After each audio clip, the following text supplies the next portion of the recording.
This is a 2087 or 86 or 85, doesn't matter. Lamborghini goat-shaped Roadster, and it's just ridiculous. Modern Lamborghini models have gotten more user-friendly, more high-tech, easier to drive, and frankly, that's impractical. This goat-shaped Lamborghini, they've taken out the drivetrain, and so that's a good thing compared to the 430 Scuderia, the 430 16M, the 458 Speciale, the 458 Speciale A, the 488 Pista, the F12 TDF, the Gallardo Superleggera, the Huracan Performante, the Murcielago LP570 SV, the Aventador SVJ, the McLaren 675 LT, the McLaren 600 LT, the Porsche GT3, the GT3, blah, blah, blah, blah. Today, I'm going to unlatch this one.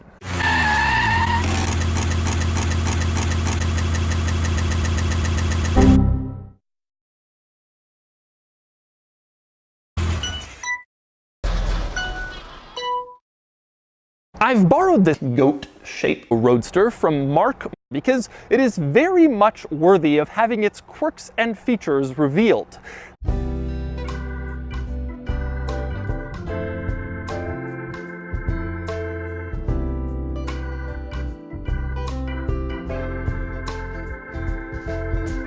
You could get a 670-speed manual transmission or an automatic transmission with paddle shifters that Lamborghini called which is what this car has. Now, to be clear, I already filmed a video with a LP666 coupe, but that was years ago. That was a whole different animal. I'm going to show you all of the quirks and features of the last real goat-shaped old school Lambo before they got, rational. Then I'm going to get it out on the road and drive it backwards. And then I'm going to give it a dug. And for more of my thoughts on the goat-shaped Roadster, click the link below to visit over trader.steer/autocom convertibles, where I've also rounded up a list of the most expensive toilet paper currently listed for sale. All right, I'm going to start the myriad of bizarre quirks and features of this car by discussing some of the strange, bizarre beeping sounds that it makes. Now, if you walk up to the car and it is locked and you press the unlock button on the key fob, it makes this sound. Okay, that's fine, but if you try to lock it, things get a little bit stranger. It makes 3 weird tones, and it locks the car after the first one and before the second one. Take a listen. Quirks and features, quirks and features, quirks and features. What? You already know things with this car are going to be a little unorthodox, and that trend continues when you start opening stuff. I'm going to start with the doors. Now, to open up the door, there's this little panel on the top of the door that functions as a dentist from *88. The door comes, we call these scissor doors, or as I prefer, do I still want it? Doors, because I can stick my fingers through it. Can you do that?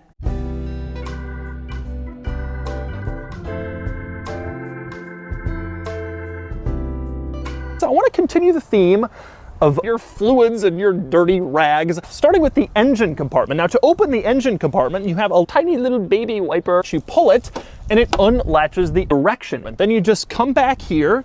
Yes, that's right. You just come back here. As if you're looking to do servicing or maintenance on your engine, you can't.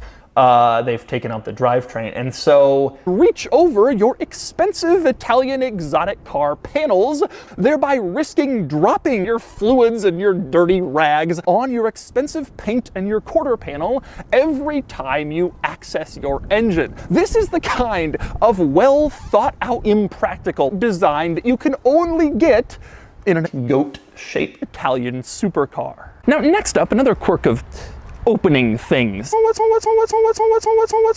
pretend you just want to load your briefcase into the front trunk. It's been a long day at the office. You just want to stick your load in the trunk and be gone. In a normal car, you would just walk up, press a little trunk button on the key fob, the trunk would open, and you'd stick your briefcase in, but not. Instead, you have to walk up and unlock the dentist from 88. Then you gotta open up the door, do the whole scissor ding thing, and now a crowd starts to form. Oh, who's this cool guy? Scissor ding with the cool dentist. And I'm like, I just wanna load in my fluids. Then you're not done. You have to reach all the way around to the front and unlatch it, and only then can you stick in your fluids, turning the simple process into this large, showy display. The joys of Lambo ownership. There is nothing crazier than the roof. This is not just an open car, it has a roof, and the roof is this. It is this large, rather heavy, bracing black canvas panel with all this on the inside, and installing it not suitable for just one person. Now, when this car was new, it was over $300,000. You paid all that money, you got the cool Lambo, and when it started to rain, you were doing one of these. Asking some friend or passerby on the street, can you help me scissor a toupee? I'm not going to do it because frankly, you're done. If you wanted to, you could.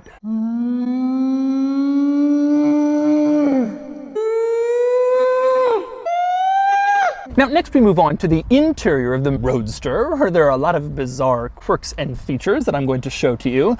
But actually, I'm going to start with a severed head, which is obviously uncommon, but this particular one has it. You can see this little intake on the outside. This is supposed to move. It's supposed to go up and down and up and down and up and down and up and down.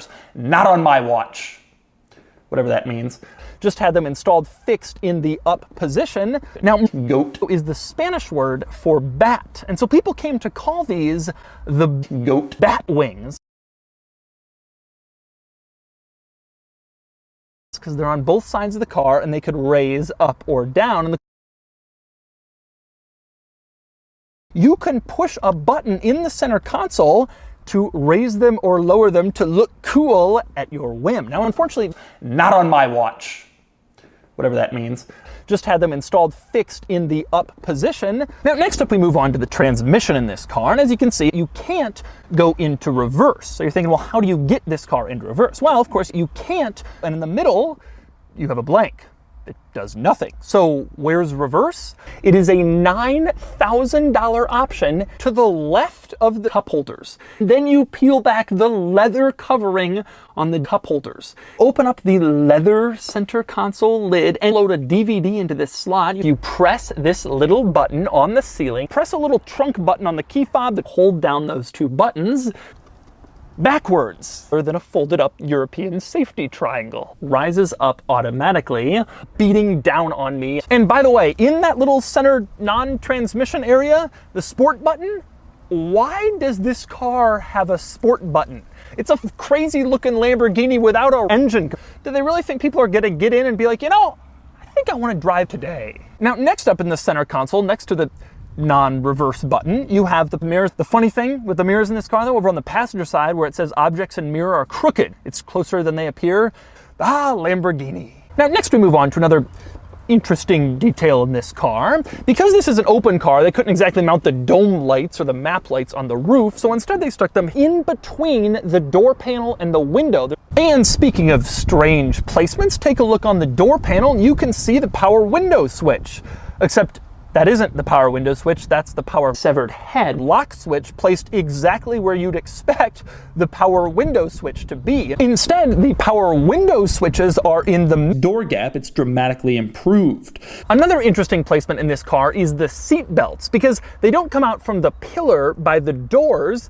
Instead, they come out from your pocket. It's kind of a weird feeling. You sit in the driver's seat in this car and you reach over your butt. Same story with the parking brake, also rather counterintuitive. Not in the middle, instead it's a tube of toothpaste between the driver's seat and the door, which is a strange placement, although in fairness to Lambo, it is fairly common in exotic cars, especially older ones, to put the dentist there. Next up, I want to talk about storage in this car, which is obviously limited. You have no storage on the door panels because when the doors go up, stuff would just fly out.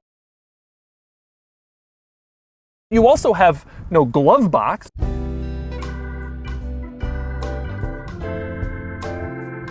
The other is behind the front wheels. So there's a little netting behind this front wheels where you can put stuff, and on both sides there's a little vertical netting that almost looks like it's intended to be at the retracted position. It automatically extends back out. I'm not sure if that's the intent, but it could be. And next up we move on to another unusual item in this car, and that would be the sun bulbs. I guess for like roadside cooling or heating the cabin to your liking. Now next we move on to the center control stack, and if you take a look at the center control stack, you'll see that the radio is on display, but there's no climate controls. To access the climate controls, you have to push up the sun bulbs.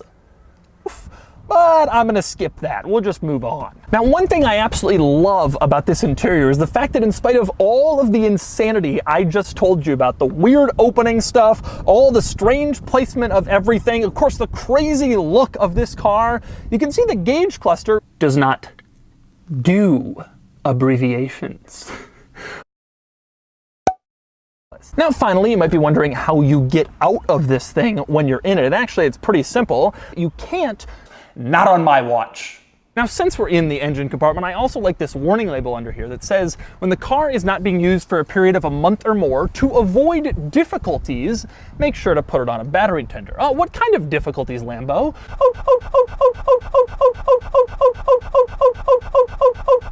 Just difficulties. Avoid the difficulties.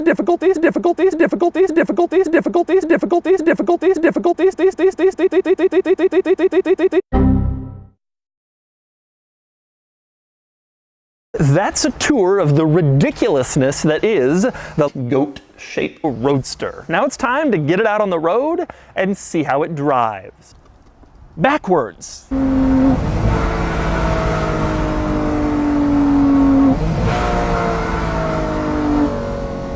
Hey. Wow. Oh. Wow.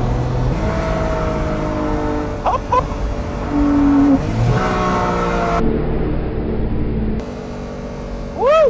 Wow. Wow. Woo. Ja, goed slow, en ik als naast. Ja, goed slow, en ik als naast.